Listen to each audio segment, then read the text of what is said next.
Good, whatever time it is that you're tuning in here. I'm Marc Wagner. This is DentalBytes, Dentist on Demand. If you are in need of good content, putting content together, whether you are a dental solution or dental practice, specialty or GP, we're your team. We're your team. We make video. That's what we do. Reach out to us on any of our social media channels. I'm super excited today. I gotta think about my intro a little bit. I always say that I'm excited. I just, because I am. I'm excited. Speaking of content, I'm bringing on a true master on that front. I have been witness to one of his amazing courses out here in BC, a photography course, and this guy is a true artist, with his dentistry and his photography. He's blended things together. He's a true brand. He's a brand powerhouse, and I'll ask him if that's an appropriate way to put it. Without further ado, Dr. Gordon Chee, how are you, my friend? How's Calgary treating you these days? I'm doing great, Mark. Thanks for having me. Oh, my pleasure. Calgary's great. We had a lot of rain, but this week's going to be hot, 28 degrees apparently on Monday. So Beautiful. And looking forward to some sunshine. yeah, it's always good. And how is it for you, Calgaryites, watching Edmonton and these days? I know there's a lot of Edmonton Oilers fans in Calgary, but what is that like when is there a lot of kind of ha ha ha, pointing fingers kind of thing?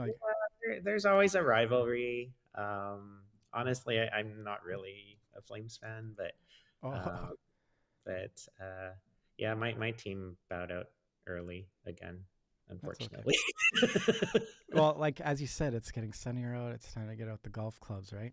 Yes. Yeah, there's um, always rivalry, and the interprovincial games always get a little rowdy and loud, but it's fun. Yeah. it just seems, yeah, it seems fun. It's one of those experiences. And there's a new arena coming in too in Calgary. It's pretty Yeah, sweet. Yeah. it's about time. Yeah, that Saddle Dome is it's a classic though. It's like one of those, Pretty, yeah. yeah, it's kind of one of those Canadian barns that are fun to be in. I've been into a couple games there. Um, what's the timeline on that arena though? Is it Oh, just started? yeah, I think I am not even sure. I think they just broke ground and they've been digging a big hole in the ground. Um, Wonderful. yeah, I am not sure. Awesome. I'm not sure when the ETA is. Yeah. How is practice going? How are things on that front? Let's there's so many things that we can talk about. You're running courses, multiple different courses. You're just with Spear apparently. I want to kind of hear about what's the most exciting thing that comes to your mind first. Let's kind of start there. Well, the spear thing's pretty cool. I was there a couple weeks ago. It was a special retreat for 8 of us, and we got to basically stay at his very fancy house on Whidbey Island for a weekend, and basically had him mentor us on how to be great educators, and um, he helped us a lot with fine tuning our presentations and just having effective um, communication with the audience. And yeah, it was quite an experience. It was super cool to just hang out with him, just almost like one on one, and just shoot the breeze and chat about things. And yeah, it was quite an incredible experience. No kidding. You get What would you say? What was the key pearl top takeaway that you took away from that experience? Well, I think that the the hardest thing is to take something complex and simplify it. And so he really helped sort of take all the content that we had and just make it really simple and easy to understand. Sometimes it's more more complex to be simple in a way. Yeah. I Yeah. do find that like it's I think that's kind of the secret sauce, like I always break it down to like Einstein's equation, like the E equals MC square. That's like a really simple way to put it. That equation is actually 2 pages long. So, you know, uh, Exactly. to communicate, to educate, I think simple. And you tell me, because you're running all these courses, is that something that you pursue too, to like when you're going through it, like making sure that it's hitting, like what's your Yeah. process there? Um, well, I mean, I think like a lot of the content that I've created in the past, like when I first started out, was just like, oh, let's just put everything in there that I know. Yeah. And it's just now over the years, I have kind of learned to organize it a little better and just try and simplify it more. So then it's always like, okay, we've taught this course for a few years now. I'm looking at my lecture slides and I'm like, I think I can make it better. So it's always just going back and revising and fine tuning. And I think because there's certain courses that we've done several times now, that we're just refining it every time and making it better and like you said, like just hit home a little stronger. What's the like typical feedback that you're getting? Is that sort of your, do you depend on that feedback? Like, are they filling out a page when the course is complete? Like, how Yeah, important is that communication too? no, super important. I mean, part of it is sort of mandatory with our like AGD pace CE Sure. credits that we need to offer. Yeah. um, Right. Right. we have to do surveys, but we do take the answers to heart and see it as a way to improve our delivery and our product, I guess. And yes, it's super important getting feedback for sure. In your opinion, like, so to those folks, there's so many people putting amazing courses together. It seems like, our world is kind of fragmenting into all these little niche pockets of knowledge. Hmm. Um, to those folks that are building courses and things of that nature out there, what tips would you give them getting started? Like, what are the most important pieces you would say in sort of developing the content and having sort of an impactful session? Yeah, well, I think like with my courses and also with my practice and anything I do business wise, um, I always have a key goal of like just being different than everyone else and sort of creating a unique brand for yourself. And so, and that comes with like educational content too. Like I want to be teaching stuff that other people don't teach. So it's just I think that's an important mindset to have going into it. It's like, oh, what do I have to offer that other people don't offer? And I think looking at it that way will set you on the right path to having a successful educational program. That is like, I would say that is, at the crux. Like, I follow you, and I've been following you for a number of years now. How important is your individual brand? Like, especially, if we pull back from obviously your course, and it's your photography course is incredible. I think, Okay. you and Dr. Verdi have put together a really good sort of flow through it, and the engagement is great. Everybody in the room is that's important too, right? Because you just don't want people to be Yeah. sitting there and it's kind of going over their head. Like, you Yeah. guys are very hands on with it too, which is great. I don't think we'll ever be able, we'll get away from the face to face stuff. It's Yeah. crucial. Anyways, Hmm. I'm going off on a tangent.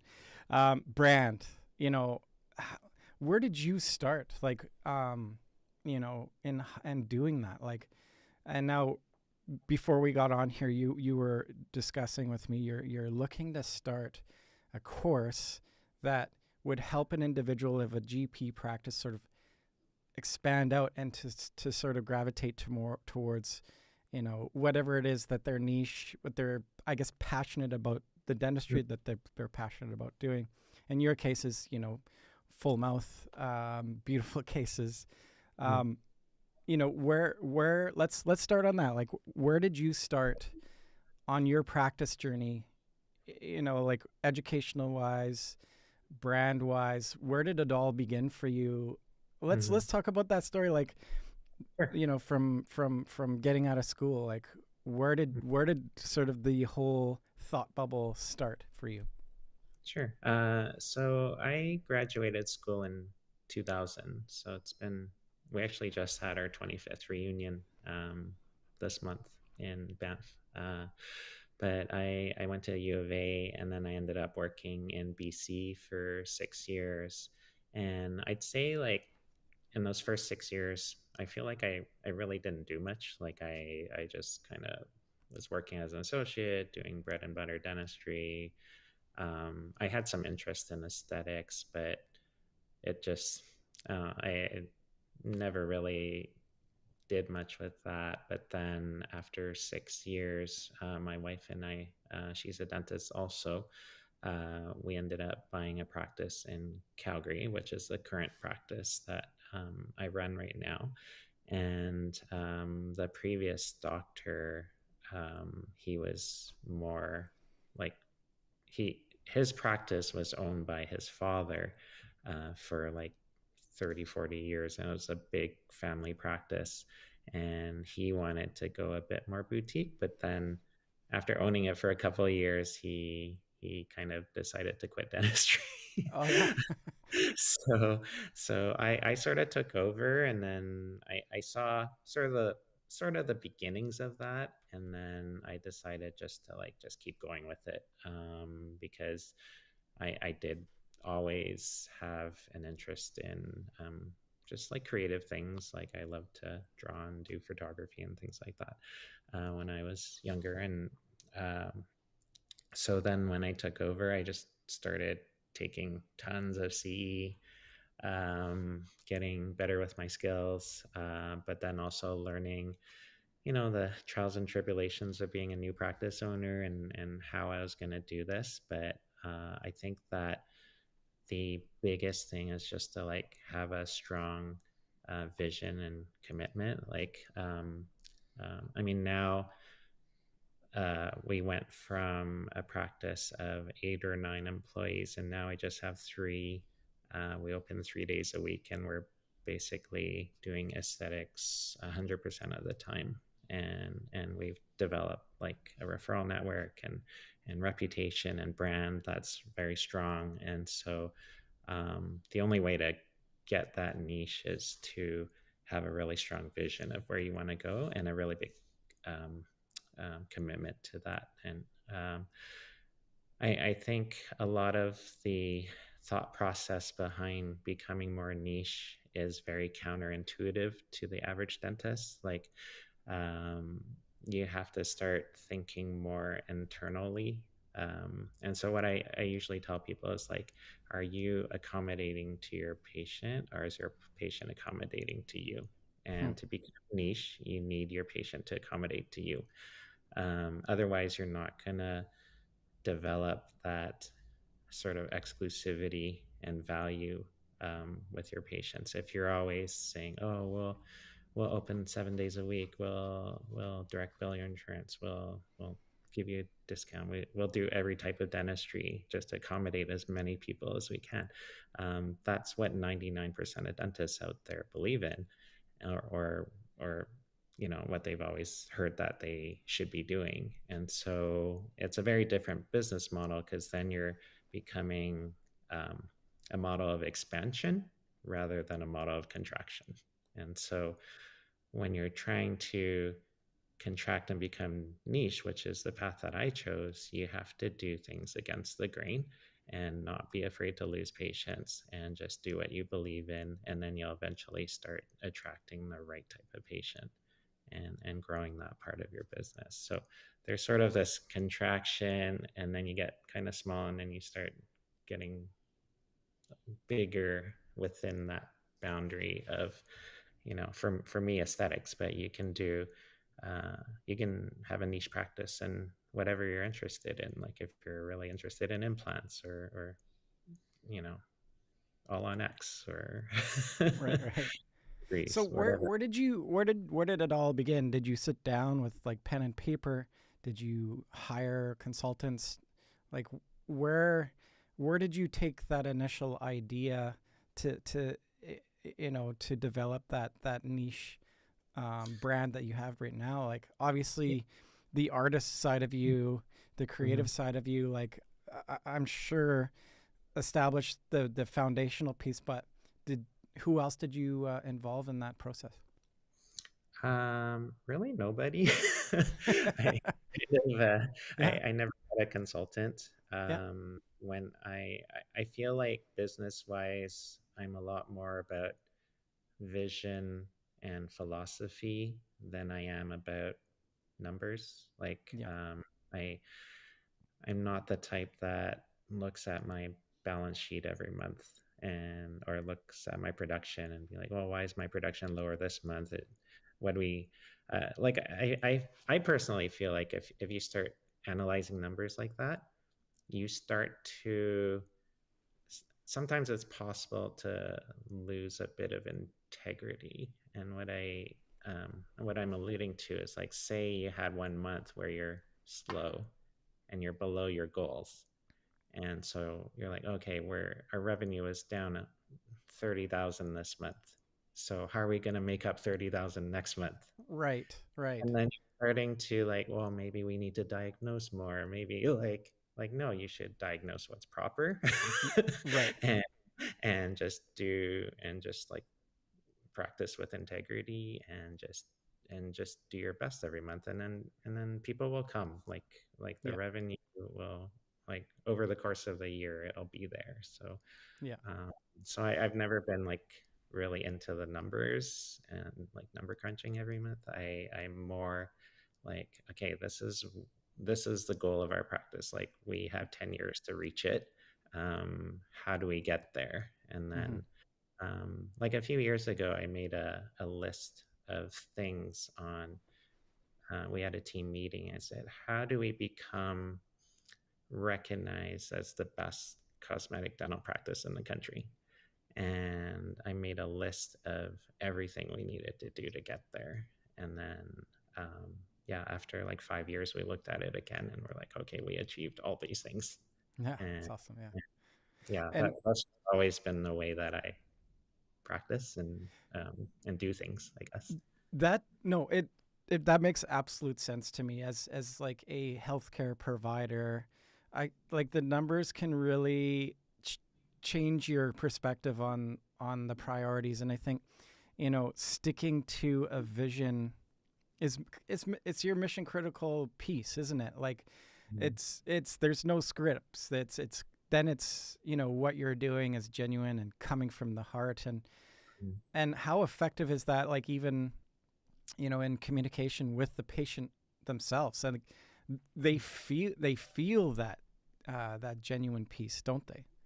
Absolutely. Like they can sense whether you're passionate about what you do very easily. And a lot of people just want to be with providers that are passionate about what they do. Like they just want to know that you care about their outcome, that you're confident in your skills, uh, and that you're compassionate and you're going to treat them with kindness. And so if you do all those things, like people will start coming through the door. Like, I mean, I I do like really love and follow Simon Sinek, and he talks Yeah, about like what is your why and all that, and attracting. If you start promoting what your why is, and then people that believe in the same things that you do will start coming through the door. And so, I, I've been thinking that way even before that book came out, but so maybe I should have wrote a book, but.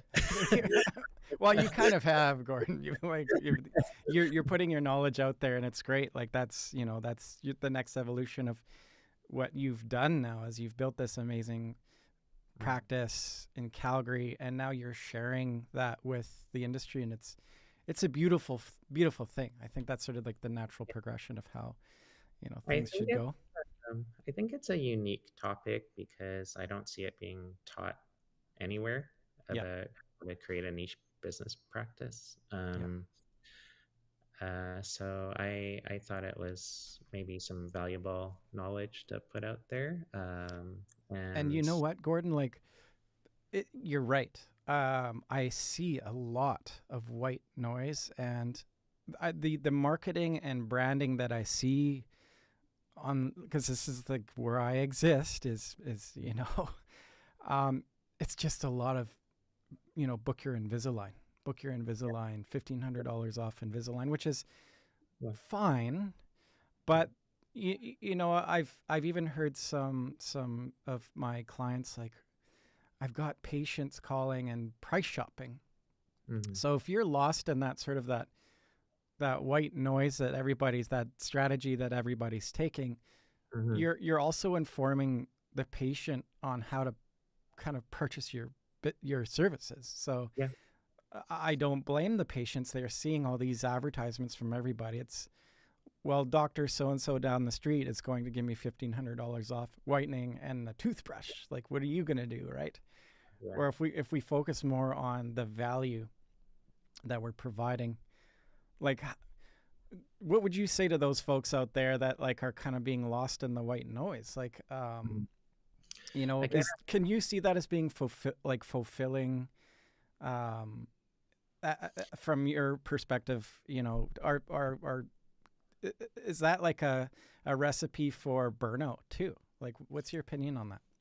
yeah, well, I mean, again, like there's sort of, like I said before, like two pathways for um, that I see with practice ownership is like either you accommodate and expand, or you make them accommodate to you and you become more niche. And I think that when you start saying, oh, like free cleanings with new patient exam or free toothbrush and all that sort of stuff, you're building a lower value clientele. And so it's not that that's wrong, like, but you just need to be aware of what you're doing and what your practice goals are. I mean, there's definitely places in business for like Walmart dentistry. Like Walmart makes tons of money because they do high volume, low cost, low value. Right. uh, but if you're, but we took an opposite approach. We again, like when you're starting to offer deals, you're accommodating to your patient. You're trying to be like, oh, come see me, come see me. Mm-hmm. Um, but we want our patients to be like, oh, can you see me? You know, Right. like, Right. Right. Right. Yeah. Yeah. you I want get to it. sense because I love your work, or I love your brand, or you have great reviews, or like my dentist referred me to you. So it's just creating that demand and that, um, yeah, like that exclusivity. Yeah. No, I love it.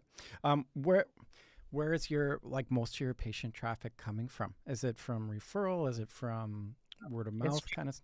changed over the years. Mm, Like, um, before it was like a lot of internet marketing. We still get a lot through like our website and Google. We have great reviews. It's not what my philosophy with reviews is, like quality over quantity. Like you see a lot of practices with like hundreds of reviews, but all they say are 3 or 4 words. yeah. But Yeah. Yeah. most of our reviews, like you read them and it's like 2 paragraphs. It's like a story. Uh, Yeah. Yeah. Yeah. More, yeah. It's it's so it's a great conversation. Like, it's a great sort of, the stories are everything. I think that's yeah, where people attach the value to is, yeah, um, there's a lot of softwares out there that are driving these yeah. reviews too. Obviously, search engine optimization is dependent on it. So Yeah, yeah. So it's less credible, right? And yeah, so a lot of our new patients that come in, they're like, "Oh, I read your reviews and they were so great, and I want to change my smile too." yeah, And then we started, gaining traction on social media, Instagram. So we still get a lot of patients from there. But then as our brand started to develop and our reputation started to develop, and then as I started like teaching and talking to, other doctors around the industry, and we started getting a lot of referrals. So I think in the beginning we got a lot of referrals from specialists and orthodontists, which we still do. Um, but then later on, we started getting we're getting a lot of referrals from general practitioners now, that they're used to bread and butter dentistry and they just don't want to deal with someone that's aesthetically demanding, or like trying to shade match a single anterior tooth, or or, or Right. like they just don't know how to do a veneer case efficiently and predictably. So I mean, we're trying to teach courses and all those things, but yeah, it's just people are more open-minded and seeing our clinic more as like a specialty office now. And so yeah, we are, over the last few years, we've been more of a specialty practice where we're writing treatment letters to referring doctors, and doing a lot of the things that specialists do. So it's a little bit um, of an evolution to where we are today. What and how long, like, how long did it take to get to that spot where you are now? Like, and also, what's next? Is there any more development that you're looking to do, or are you happy with the cadence and everything that's going on now? I mean, it's interesting because the practice that we have now is basically what I envisioned 10 to 15 years ago. And so and every decision that we made was pushing us in this direction. If it was a decision that made us go in a different direction, or like away from our vision, we just didn't do it. So everything was just like a little nudge towards this direction. And yeah, like 10, 12 years later, you look back, it's like, holy cow, like, how did that happen? Like, how did we get here? Yeah, yeah, And it just happens over time. It's not overnight. Like, you know, there's dentists that are like, oh, how do you do all this? And it's like, man, I've been practicing for 25 years. Like, this did not happen overnight. right, right, but, right. but you just have to have that commitment to a certain goal and vision for your practice, and then you'll eventually get there if you're staying true to that. But yeah, it's been an evolution. I think we started getting a lot of referrals probably about 5 6 years ago, and then more GP referrals in the last 3 or 4 years. And I also, like, we see tons of dentists. Yeah. like, like a lot of people in the dental world come to us for their own smiles. So Oh, that's cool. That's yeah, like how humbling is that's a yeah, cool, like, it's a great compliment. It's a little yeah, bit more stressful, but it's also a little bit more fun because you can just sort of have a more in-depth treatment planning session with your patient who is also a dentist or dental hygienist or dental assistant. yeah. Um, but yeah, I don't know, I think I treated about 15 dentists this year. Wow. I'll be honest. If I was going that route, I would probably be coming out to Calgary to see you, not to toot your own arm. But your It's your a great compliment, but yeah. your work is like unbelievable. Like, how great has it been to work with Orem as well? Like, they've got a great department that it's got your back too. Like, Yeah. laboratory, how important is that piece too? Huge. Like it's a partnership. Like our all our small makeovers, like the lab plays a major role. Orem, I've been using Orem since I moved to Calgary 20 years ago. So we've had a really strong relationship. They also support the study club that I direct, Unity Alberta, and it was a great way to get better at aesthetics, is how we developed a relationship and how we were able to troubleshoot and say like, hey, uh, this case turn, like we always reviewed our cases and looked at it and asked ourselves like, how could we have made this better? And so a lot of the aesthetics that I do now was actually personally developed between my ceramist and I, like our workflows and how we became more predictable and more efficient and just had nicer results. So a lot of the learning was through discussion, review of old cases, and then photography is massive because you look in the mouth and the tooth is like this small, but you blow it up on a huge screen and you'll quickly see like where you could have done better. Yeah. Yeah. Especially in aesthetics, like with bonding, veneers, things like that. So I think self-evaluation with photography is like a huge, huge part of getting better at dentistry. Like, how And impactful has your tool, your camera, been for your what you're doing? I think it's like it's been massive for you, hasn't it? massive, like it's completely changed our practice, and we almost like built our practice on photography, and my lecture business on photography, Mm. because it's such a, it's kind of like one of those things that people don't realize until they actually commit to trying it. And a lot of the, like the top restorative aesthetic dentists out there, like they realize the importance of photography. Like Mm. they, like I pick up my camera like pretty much almost every patient and shoot, like we easily shoot over 100 photos a day. Yeah. Yeah. Like it's so important. And so many, I mean, things are improving with like smartphones and whatnot, but like in the last few years, I've always asked different labs that I've taught for or talked to, and I'm like, hey, how many of your docs send in photos for aesthetic cases? Yeah. And the common consensus was 20%. 20. Mm. 20.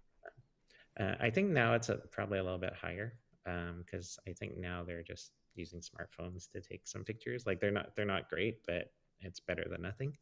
Yeah. Um, Yeah. Yeah. but the general consensus was 20% of doctors submit photos for aesthetic cases, and out of those, half of them are usable quality. And Right. so basically 90% of aesthetic cases out there, um, the ceramist is just guessing. Like Yeah. And they that's they have no idea what the smile looks like, what the lips look like, what the face looks like. right. And so I hope that those rates are improving a lot.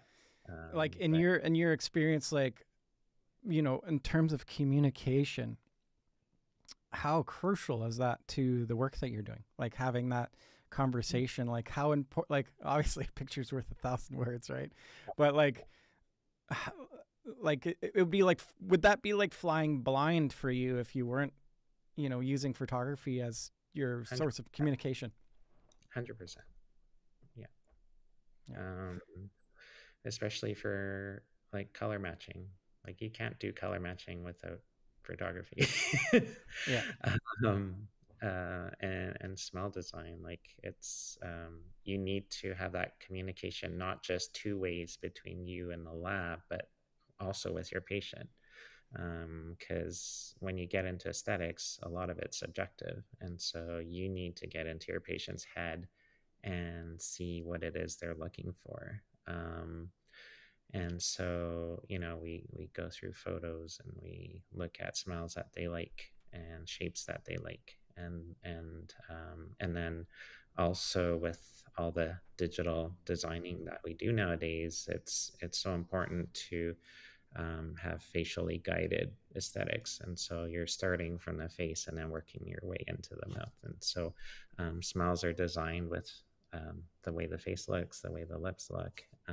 And then you use your digital scans of the teeth to try and create that look on the inside of the mouth, to create that look on the outside of the mouth. So yeah, I couldn't practice without a camera. Like Yeah, it's yeah. seems like an impossible task for me now.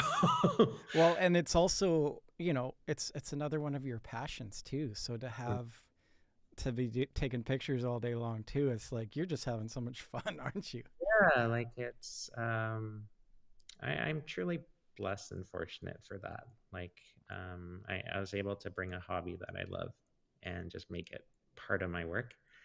And in turn, that's what made me successful at dentistry was doing the branding with photography, promoting myself, um, getting better results, um, getting doing better dentistry from self-evaluation, um, and even like it does so many things. Like even protects you legally. Like Mm-hmm. we've you know most dentists that have worked as long as we have had at least had one unhappy patient, especially with aesthetics, because they'll go home and they'll be like, "Oh, my tooth was never like this before," and I'll bring up their before photo. I'm like, "Yes, it was." There you go. Yeah. Sorry, this photo is undoctored.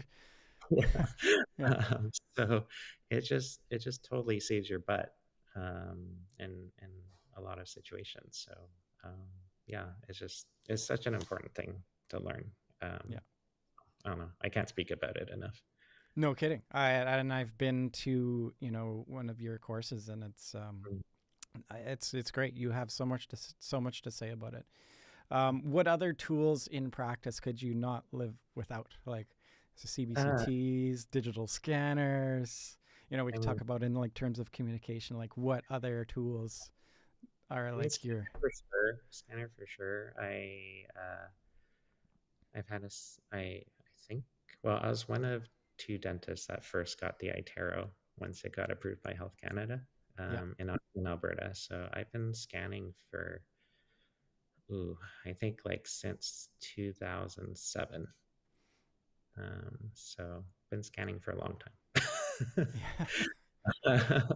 So yeah, I love my scanner. I don't know. This is kind of unrelated, but I also love using my wand anesthetic system. Oh, okay. Yeah. Yeah. I haven't held a syringe in like 20 years, Yeah. so I'm not sure that I can even go back to that. But so that's something indispensable. Loops, ergo loops are Yeah. indispensable. Saves your neck and your back. Um, but yeah, I mean, for the type of dentistry that I do, like I need my scanner, I need my camera. That's about it. And then all the Have you? What are your thoughts on that now? The Lumina. Have you checked that out? I have. I would like to demo it on a real patient just to Mm. see. Um, the one thing that I'm quite excited about is that you can actually, because I do a lot of like full mouth reconstructions or big veneer cases, you can just scan all the teeth at the same time. You don't have to have like an individual prep Mm-hmm. scan for every tooth that you prepped. And so I feel like that would be a lot more efficient. Um, but yeah, like I haven't purchased it. I just want to test it out a bit more first, just because it's so new. Like with technology, I find sometimes the maybe second or third year that it's out might end up They being a little. they work out all the kinks, right? Yeah. Yeah. Yeah. Yeah. What's your process in making a purchase like that? Like, are you the type that takes a look, you research over a year or two, and then pulls the trigger? Like, how does that work in your for you? I feel I don't know if I have a process. It's just like maybe I'm more of a emotional buyer. Like if it speaks to me, Yeah, yeah, that's right. Yeah, yeah, yeah, it's like, yeah. oh my God, that's I need to amazing. have this. I need this. I need this Yeah. lens. This is yeah. And yeah, so but I know um having been scanning for so long and having iteros this whole time, um, I always find like it's better to just wait a little bit and just see how it is, or demo it a lot. Try and get them to demo it. I know they let you demo it on like a Dentiform, but Hmm. I'd like to demo it on a real person. That makes And sense. There's yeah, no liquid on a model. Like it's a different environment or completely. Yeah. subjectival preps Yeah.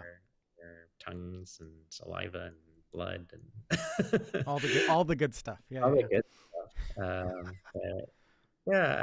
But yeah, I've definitely made quick purchases before. Also, like if it's like, wow, this is game changer. Like I need this.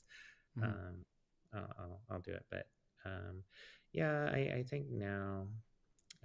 I don't know. I've just kind of worked out my workflow, and there's always a lot of noise. Like there's always new products, and oh, you need to get this. You need to Of course, of course. get, Yeah. and like you need to really like I look at some of these purchase also like I know emotional buying, but also logically like does this fit in my practice? Like is it worth me spending the time to 3D print my own models rather than just get the lab to do it? Right. And just look at like the return on investment. Also like your team situation. Like if you're doing for me, like we're a very small boutique practice. I just have one assistant. So to have her spend that much time trying to do like lab work in the back Doesn't or, make sense. Yeah. or like hire someone else just to do that stuff doesn't make sense. So Right. I'd rather pay Orem to do it. Yeah. Uh, but if you have a big practice, a lot of team members, maybe like a floater assistant that has time to do some of these things, like then it's a little different. Or if you're doing like a lot of ortho or night guards or whatever, implant planning. So yeah, it's just I think there's a lot of cool technology out there. It's just like finding something that works for you. Yeah. I agree. Makes you're a logical guy. That's logic, right? When it comes to oh, I totally lost my train of thought. Okay, no, I'm back on track. Are you utilizing any sort of AI software, We just diagnostic? started. Yeah, we just started with Overjet AI. Cool. Um, it's cool. I think it'll get better over time as it learns more and more. Like Hmm. I'd say it's a great patient education tool. It's a great software for, um, I guess, like if you say to your patient, I think you have a cavity here, and the AI software also thinks you have a cavity there. It's Right. just like a little bit more like evidence for them, right? Yep. Um, and it's a great second set of eyes. Like a lot of times we're busy, we might rush in, do a quick checkup, and leave. Like it's very easy to miss something small, and so having a second like backup um, is nice. I do find right now, like it for me, it overdiagnoses a lot of cavities. But I'd rather have that than underdiagnose. Sure. Yeah. Yeah. Yeah. Just I'd rather have false positives. So I check all the red marks that it puts out, and then I'll either agree or disagree. But I think the more I do that, the software starts learning my diagnostic style Yeah. and gets better and better over time. So looking forward to that. We've only had it for a couple months, so Can you but see it being like becoming a really crucial part of the dental industry? Like what you've seen so far? yeah, I think so. Um, And then on the AI topic, I also just recently started using, I was kind of late to the whole chat GPT thing. Oh Uh, boy. Yeah. but man, it's so nice for writing like Oh treatment yeah. letters to referring dentists. Yeah. And it can also like, it knows tooth numbers and everything. Yeah. So I used to give it prompts like, oh, write to this referring orthodontist and tell them all these things. And I would sort of describe it in layman's terms. And now I can just like copy and paste my treatment notes directly and just say, write a letter, like reporting to the orthodontist about these things. Yeah. and it just summarizes it so nicely. I honestly can say now I cannot. It's such a crucial part of my business too. Like it saves me so much time. Like, Yeah, and like I'm the world's worst speller, so it's great. Like it's like you know what I mean. Like, um, it's a really impactful tool for sure. It's not a yeah. replacement though, right? It doesn't like these tools aren't a replacement. It is No, like it's it's an it, enhancement. yeah, it's just it's helpful. Like you always have to check everything over before you hit Yeah, send, right? yeah, But yeah, yeah, it's just like it's just like so good at organizing thoughts. yeah. Totally, like, absolutely, yes. I'm very, yeah, like sometimes I'm just like spewing what comes to my head. Same And, here. Yeah, yeah, and it just like takes all that and it just organizes everything nicely. And yeah, and you can even like change the tone of your letter. yeah, Like, yeah, like you can write the same letter and be like, oh, write this for a teenager or like a child yeah, to understand. yeah. And just Absolutely, yeah, the whole feel of the letter while having the same content in there. So, yeah. um, yeah, it's yeah, I it's found it most like I will like record a conversation and then transcribe it and then mhm, ask for a summary. Like yeah, it's awesome. Like I nerd out about it all the time. yeah, It and even really though like it organizes the organization of thoughts. I think is like it's going to be cool. Like having that as a sort of a bank of memory, right? Like I mhm, don't think we'll be able to like the brain can't remember all those nuanced like micro thoughts, right? It just pools it all together for us. I think it's a great enhancement. yeah, and even on the photography front, like editing's just becoming Oh yeah. a lot more efficient. Like, I mean, not clinical photos. We shouldn't be changing clinical photos, but Yeah. like if I'm doing like portraiture or if I'm doing like landscape photography or something, it's just so fast now to like say there's like a weird object in your picture, you just Mhm. highlight it and say erase and it's gone and it just like the background just blends right in Yeah, with it's AI unreal. Yeah. with AI. Whereas like before you had to like meticulously like erase things and add layers and try and like Yeah. recreate the bush that was beside it and like it's Yeah. such a now it's just fast. Yeah. Yeah, it's fun. It's fun. On the course front, let's dive into that, and then I'll let you go. Yep. So, um, what's up and coming? What are you what's where are you working on with Shaw or Verdi? Sure. Photography. And then let's like we'll close with this new thought that you're putting Okay. together with a Well, niche. I'll give quite a bit of a rundown on like the rest of my year. So, Awesome. a couple weeks I'm teaching in LA for Solventum for their KOL conference. So I'm doing a short program on photography there, and then we're in September. We're teaching our 3-day live patient veneer course um, in Calgary at my office on a live patient, and that's our favorite premier course that we offer with my teaching partners, Brush Shaw and Sunny Verdi through Elevate Dentistry. And I uh, just on a side note, like I personally feel like a lot of CE now has become maybe a little bit too focused on quality rather than efficiency and quality together.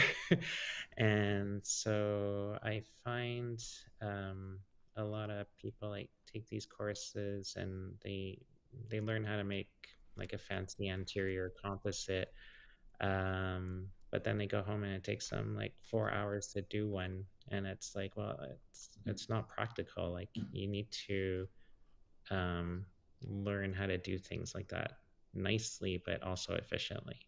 And so that's one thing I really focus on in the veneer course is, there's a way to have really good quality, but also efficiency. It's easy to be good. It's easy to be fast. It's hard to be good and fast.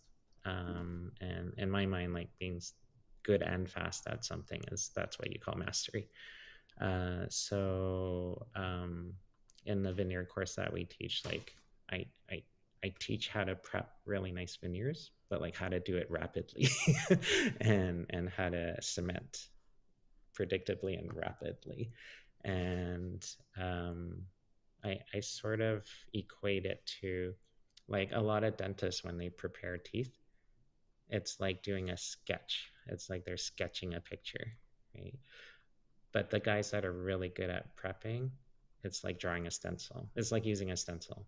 It's very fast, but very precise, right? It's not little wisps of pencil marks, right? It's just like, yeah, Yeah. okay, right? So, um, yeah, so I go into depth with that so that you can be efficient and it's better for your patient. Like they don't want to be sitting there for hours while you're prepping their veneers. Like they want to be like done. They want their smile. They want to be in and out with as little pain as possible. And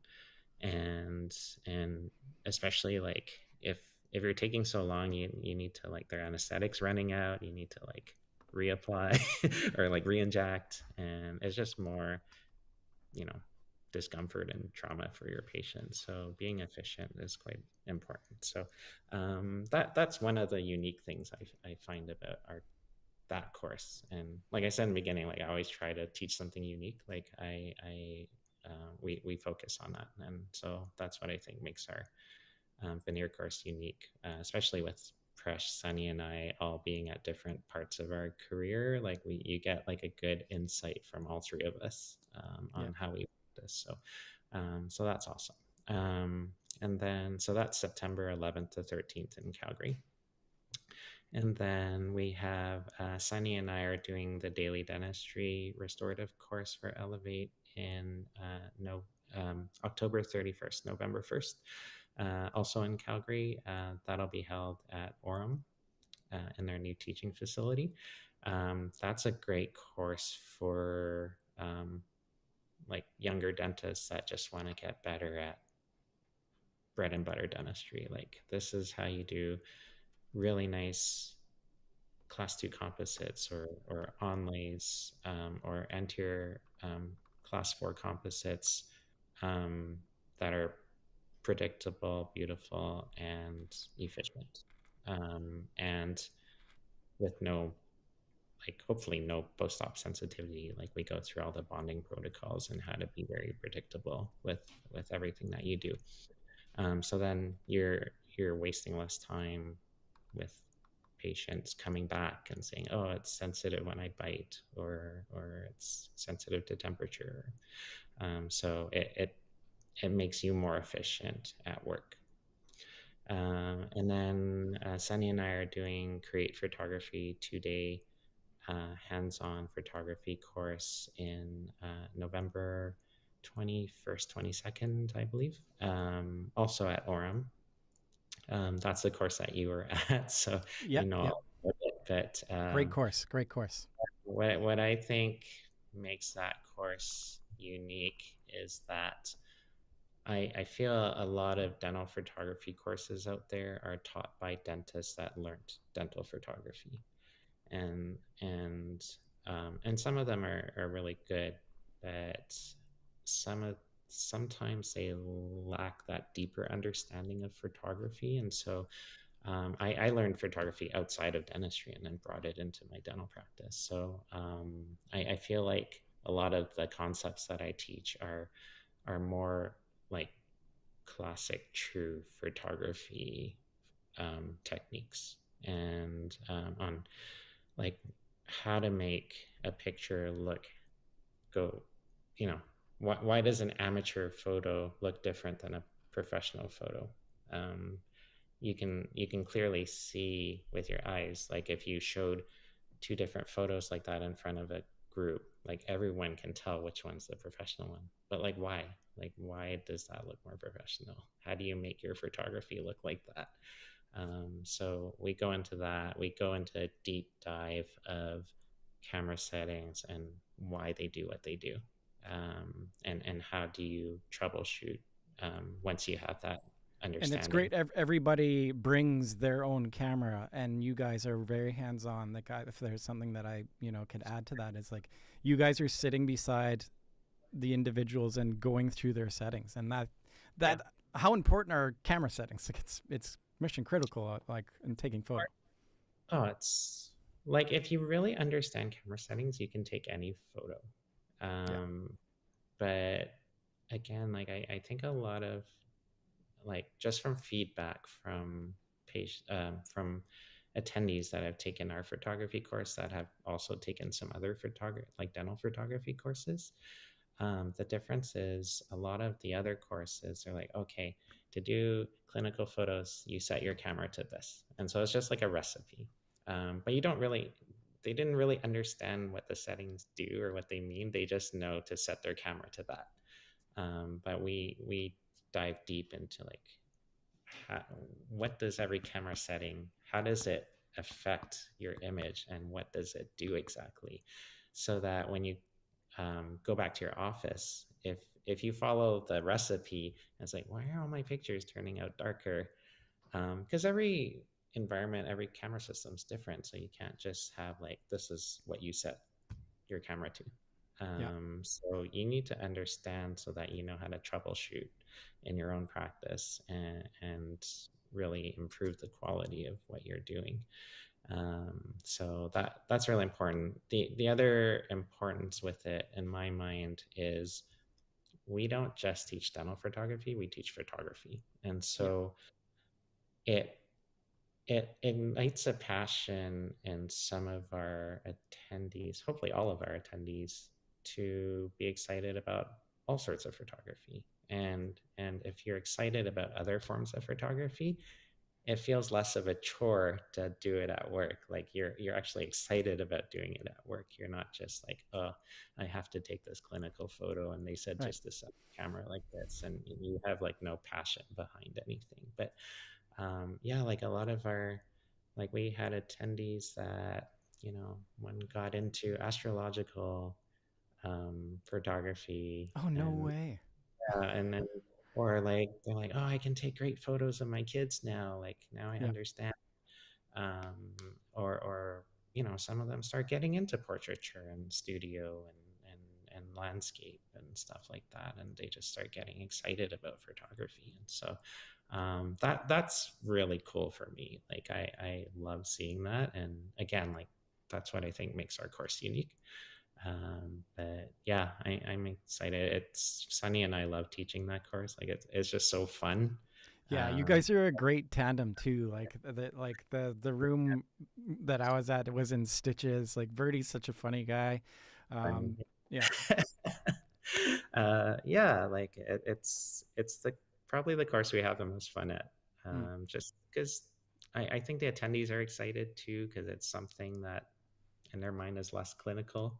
Yeah. Um, Yeah. Yeah. so like, it's some new uncharted territory for them, and they're excited about it. So yeah, it's a fun time. It's a really great learning experience, but also a lot of fun.